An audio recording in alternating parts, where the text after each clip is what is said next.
Pinalawig pa ng PhilHealth ang mga benepisyo para sa kanilang mga miyembro. Pero sa kabila niyan, dismayado naman ang ilang healthcare group sa naging payag ng Pangulo kahapon sa kanyang SONA. Nasa frontline ng balitang yan si JC Cosico. Libreng check-up, laboratory tests at mga gamot. Ilan lamang yan sa primary care services na alok ng Yaman ng Kalusugan Program o YAKAP. Target din ng pamahalaan na mag-accredit ng mas maraming clinic sa bansa.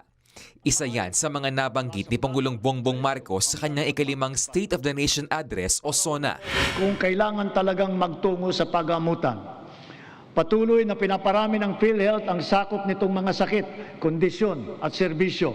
Ayon sa Pangulo, sa 25 milyong Pilipinong rehistrado sa YAKAP program, umabot sa 4.5 million ang nakapagpasuri. Sa susunod na taon, isasama na rin sa coverage ng PhilHealth ang iba't ibang klase ng blood tests at gamot upang maagang madetect ang posibleng sakit sa bato, atay, thyroid at hepatitis B. Para naman sa mga batang may developmental disabilities, itataas ng PhilHealth sa 150 ang therapy sessions mula sa 90. Para din po maging independent somehow ang ating mga pasyente kapag naagapan at napigyan ng lunas. Pero dismayado pa rin ang ilang grupo ng healthcare worker. Bigo raw ang Pangulo na talakayin ang mga isyong matagal na nilang ipinapanawagan, tulad na lamang ng pagtaas ng sahod at benepisyo ng frontline workers. Kasi actually kami nandito para tumulong para mapaganda ang sistemang pangkalusugan, pero ang nangyayari po kami mismo ay napapabayaan. Para sa Filipino Nurses United, ito ang dahilan kaya maraming health workers ay mas pinipili na lamang mang-ibang bansa.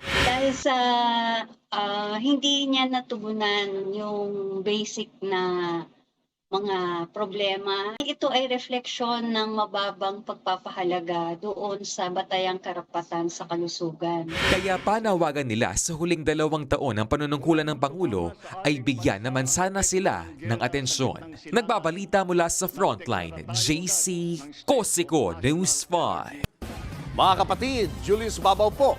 Para sa komprehensibo at makabuluhang balitaan at talakayan, mag-follow at mag-subscribe na sa social media pages ng News 5.